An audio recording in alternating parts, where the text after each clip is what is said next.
আসসালামু আলাইকুম রহমতুল্লাহ। আমাদের খাদেম ভাইরা প্রত্যেক ফ্লোর থেকে এই ফায়ার এক্সটিংগুইশারগুলো নামিয়ে নিয়ে আসছেন এবং আমাদের যে ফায়ার সার্ভিস থেকে প্রতিনিধিরা আসছেন ওনারা তাদেরকে ট্রেন আপ করলেন। আর তারপরে এই এক্সটিংগুইশারগুলো ঠিক আছে কিনা আবারও সেগুলো চেক করে দেখা হচ্ছে। ঠিক আছে, যেগুলো ঠিক নাই সেগুলো আবার রিফিল করা হবে। তো সব নামিয়ে নিয়ে আসা হয়েছে। তো একটা তারা যে এগুলো শিখছে সেটা আমি প্র্যাকটিক্যালি একটু দেখলাম যে আসলে পারছে কিনা। দেখি এটা কিভাবে এই লকটা খুলতে পারছো, তাই না? দেখি দেখি তারপরে হ্যাঁ, ওকে ফাইন। হ্যাঁ, ওয়াও, এক্সিলেন্ট। হ্যাঁ, খুব চমৎকার।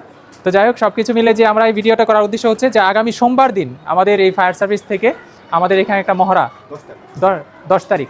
তো এখানে আমরা সেই ভিডিওটা আমরা ইনশাল্লাহ আপনাদেরকে পাবলিক করবো। এটা জনসচেতনতামূলক একটা ভিডিও হবে।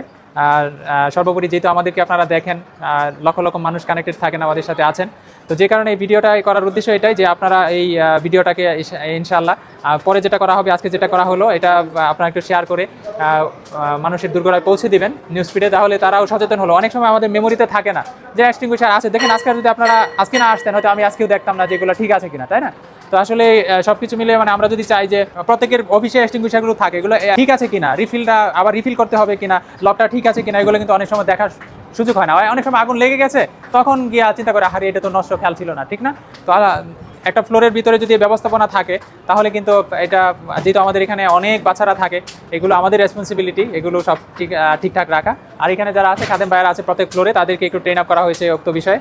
ঠিক আছে, আপনাদেরকে অসংখ্য ধন্যবাদ আমাদেরকে সময় দেওয়ার জন্য, আমাদেরকে ট্রেন আপ করার জন্য। আগামী সোমবার দিনের আমন্ত্রণ জানিয়ে আজকের মতো শেষ দিচ্ছি। ইনশাল্লাহ দেখা হবে পরবর্তী এপিসোডে। সে পর্যন্ত আমাদের সঙ্গেই থাকুন। আসসালামু আলাইকুম রহমতুল্লাহ।